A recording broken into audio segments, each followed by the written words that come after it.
Hi hello ಎಲ್ರಿಗೂ ನಮಸ್ಕಾರ. ಪ್ರತಿ ವಾರ ಒಂದಲ್ಲ ಒಂದು ಸಿನಿಮಾಗಳು ಬೆಳ್ಳಿತೆರೆನ ಅಲಂಕರಿಸ್ತಾನೆ ಇರ್ತವೆ. ಅದರಂತೆ ಈ ವಾರ ಒಟ್ಟು 6 ಕನ್ನಡ ಚಿತ್ರಗಳು ಬಿಡುಗಡೆ ಆಗ್ತದೆ. ನನಗೊಂದು ಬೇಜಾರು ಸಂಗತಿ ಇದೆ, ಒಂದು ಖುಷಿ ಸಂಗತಿನೇ ಅಂತ ಇದೆ. ಯಾಕೆಂತಂದರೆ ಈ ವಾರ ಬಿಡುಗಡೆ 6 ಸಿನಿಮಾಗಳ ಮಾಹಿತಿಯನ್ನು ನಾನು ಇವಾಗಲೇ ಹೇಳಿಬಿಡ್ತಾ ಇದ್ದೀನಿ. ಜಾಲಿ, ಸರ್ಕಾರಿ ನ್ಯಾಯಬೆಲೆ ಅಂಗಡಿ, ತದ್ವಿರುದ್ಧ, ಶ್ರೀಮತಿ ಸಿಂಧೂರ, ಶ್ರೀರಾಮ ರಾಜ್ಯ, ಸಂಚಾರಿ ಜೀವನ.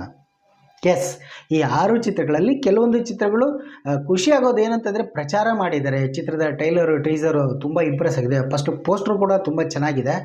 ಬೇಜಾರಿನ ಸಂಗತಿ ಅಂತಂದರೆ 2 ಸಿನಿಮಾಗಳ ಬಗ್ಗೆ, ಸಂಚಾರಿ ಜೀವನ ಮತ್ತು ಶ್ರೀರಾಮ ರಾಜ್ಯ. ಯಾಕೆ ಬೇಜಾರು ಅಂತ ಚಿತ್ರ ತಂಡದವರೇ ನನ್ನನ್ನು ಕೇಳ್ಬೋದು. ಈ ಚಿತ್ರ ರಿಲೀಸ್ ಆಗ್ತಾಯಿದೆ ಅಂತ ಗೊತ್ತೇ ಆಗ್ತಾ ಇಲ್ಲ. ಅಟ್ಲೀಸ್ಟ್ ಸಂಚಾರಿ ಜೀವನ ಒಂದು ವಾರದ ಮುಂಚೆನೇ ಇನ್ಸ್ಟಾಗ್ರಾಮಲ್ಲೆಲ್ಲ ಪ್ರಚಾರ ಮಾಡ್ತಾಯಿದ್ದಾರೆ. ಒಂದಿಷ್ಟು ಟ್ರೈಲರು ಟೀಸರ್ ಎಲ್ಲ ನೋಡಿದೆ, ತುಂಬ ಇಷ್ಟ ಆಯಿತು, ಪ್ರಾಮಿಸಿಂಗ್ ಅನ್ನಿಸ್ತು, ಇಲ್ಲ ಅನ್ನಲಿಲ್ಲ. ಬಟ್ ಶ್ರೀರಾಮ ರಾಜ್ಯ ಇವತ್ತು ರಿಲೀಸ್ ಅಂತಂದರೆ ನಿನ್ನೆ ಬುಕ್ ಮೈ ಶೋದಲ್ಲಿ ಅಪ್ಡೇಟ್ ಆಗಿದೆ. ಸೊ ಯಾಕೆ ಈ ಥರ ಮಾಡ್ತಾರೆ ಅದು ನಿಜವೂ ನನಗೆ ಗೊತ್ತಾಗ್ತಾ ಇಲ್ಲ. ಹೊಸಬ್ರು ಆ ಚಿತ್ರತಂಡದಲ್ಲೇ ಕನಿಷ್ಠ ಒಂದು 30-40 ಜನ ಇರ್ಬೋದಲ್ವ. ಸೊ ಅಟ್ಲೀಸ್ಟ್ ಅವರವರ ಸೋಷಿಯಲ್ ಮೀಡಿಯಾ ಹ್ಯಾಂಡಲ್ಗಳಲ್ಲಿ ಏನಾದರೂ ಹಂಚ್ಕೊಂಡಿದ್ರೆ ಪ್ರಚಾರ ಆಗುತ್ತೆ. ಇವತ್ತು ರಾಮಾಯಣ ಸಿನಿಮಾದ ಬಗ್ಗೆ ನಾವು ಕೇಳೋದೇ ಬೇಡ, ಜಸ್ಟ್ ರಾಮಾಯಣ ಅಂತ ಹೊಡೆದ್ಬಿಟ್ರೆ ಸಿಕ್ಬಿಡುತ್ತೆ, ಇಲ್ಲ ಅನ್ನಲಿಲ್ಲ. ಬಟ್ ಹೊಸಬ್ರ ಸಿನಿಮಾಗೆ ಯಾರು ಸರ್ಚ್ ಮಾಡಲ್ಲ, ಬೇಕಾಗತ್ತೆ. ನಾನು ಹೇಳ್ತಾ ಇರೋದು ತಪ್ಪು ಅನ್ನಿಸ್ಬೋದು, ನಾನು ಹೇಳ್ತಾ ಇರೋದು ತಪ್ಪು ಅಂತ ನಿಮ್ಗೆ ಅನ್ನಿಸ್ಬೋದೇನೋ, ಬಟ್ ಗೊತ್ತಿಲ್ಲ.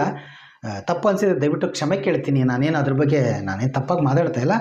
ಸಿನಿಮಾಗೆ ಜನ ಬರ್ತಿಲ್ಲ ಅನ್ನೋದು ಒಂದು ಕಡೆ ಆಗ್ತದ್ರೆ, ಜನಗಳಿಗೆ ಸಿನಿಮಾನೇ ರಿಲೀಸ್ ಆಗ್ತಾ ಇರೋದೇ ಗೊತ್ತಾಗ್ತಾ ಇಲ್ಲ. ಸೊ ಇದಕ್ಕಿದ್ದಂಗೆ ರಿಲೀಸ್ ಮಾಡಿಬಿಟ್ರೆ ಯಾರಿಗೆ ತಾನೇ ಗೊತ್ತಾಗುತ್ತೆ. ಇನ್ನು ಸಂಚಾರಿ ಜೀವನ ಈ ಸಿನಿಮಾ ಬಂದ್ಬಿಟ್ಟು ರಾಮನಗರ ಜಿಲ್ಲೆಯಲ್ಲಿ ಮಾತ್ರ ಬಿಡುಗಡೆ ಆಗ್ತಾಯಿದೆ. ಯಾಕೆಂದರೆ ಈ ಚಿತ್ರದ ನಿರ್ದೇಶಕರಾಗಿರ್ಬೋದು, ನಿರ್ಮಾಪಕರು ರಾಮನಗರದವರೇ ಆಗಿರೋದ್ರಿಂದ ರಾಮನಗರದ ಶ್ರೀರಾಮ್ ಥಿಯೇಟ್ರಲ್ಲಿ ಮಾತ್ರ ಈ ಸಿನಿಮಾ ಬಿಡುಗಡೆ ಆಗ್ತದೆ. ಇನ್ನು ಉಳಿದಂತೆ 5 ಚಿತ್ರಗಳು ಆಲ್ಮೋಸ್ಟ್ ಆಲ್ ಕರ್ನಾಟಕದಲ್ಲಿ, ಅದು ಬಹುತೇಕ ಬೆಂಗಳೂರಿನಲ್ಲೇ ಬಿಡುಗಡೆ ಆಗ್ತಾಯಿದೆ. ಇರಲಿ, ಸೊ ಎಲ್ಲ ಚಿತ್ರತಂಡಕ್ಕೂ ಎಲ್ಲ ಚಿತ್ರಗಳಿಗೂ ಒಳ್ಳೆಯದಾಗಲಿ ಅಂತ ಶುಭ ಹಾರೈಸ್ತೀನಿ. ನಾನೇನಾದ್ರು ತಪ್ಪು ಮಾತಾಡಿದರೆ ದಯವಿಟ್ಟು ನಿಮ್ಮ ಕಾಮೆಂಟ್ ಮೂಲಕ ತಿಳಿಸಿ ಅಂತ ಹೇಳ್ಕೊಂಡು, ನನ್ನ ಉದ್ದೇಶ ಏನಂತಂದರೆ ಯಾವುದೋ ಒಂದು ಸಿನಿಮಾನ ಬಿಗ್ ಬಜೆಟು, ಸ್ಮಾಲ್ ಬಜೆಟು, ಹೊಸೊಬ್ಬರು ಹಳೊಬ್ಬರು ವಾಟ್ ಎವರ್, ಅದು ಮ್ಯಾಟ್ರ್ ಆಗಲ್ಲ.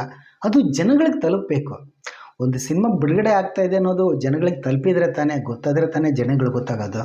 ಸೊ ಈಗ ಯಾವುದೇ ರೀತಿ ಪ್ರಚಾರ ಇಲ್ದೇ ರಿಲೀಸ್ ಮಾಡಿದ್ರೆ ಅದು ವೇಸ್ಟು ಅಂತ ನನ್ನ ವೈಯಕ್ತಿಕ ಅಭಿಪ್ರಾಯ ಇದು. ಹೀಗಾಗಿ ಸೊ ಇರಲಿ, ಎಲ್ಲ 6 ಚಿತ್ರತಂಡಕ್ಕೂ ಚಿತ್ರದವ್ರಿಗೂ ಒಳ್ಳೆಯದಾಗಲಿ. ಸೊ ಸಾಧ್ಯ ಆದಷ್ಟು ಯಾವುದಾದ್ರು ಒಂದು ಚಿತ್ರವನ್ನು 6 ಚಿತ್ರಗಳಲ್ಲಿ ನೋಡ್ತೀನಿ, ಎಷ್ಟಾಗುತ್ತೋ ಅಷ್ಟು ಸಾಧ್ಯ ಆದರೆ ನಾನು ಟ್ರೈ ಮಾಡ್ತೀನಿ ನೋಡೋದಕ್ಕೆ. ಸೊ ಒಳ್ಳೆಯದಾಗಲಿ. ಸೊ ನೀವು ಯಾವ ಚಿತ್ರವನ್ನು ನೋಡ್ತೀರಾ ಅಂತ ಕಾಮೆಂಟ್ ಮೂಲಕ ತಿಳಿಸಿ. ಧನ್ಯವಾದಗಳು.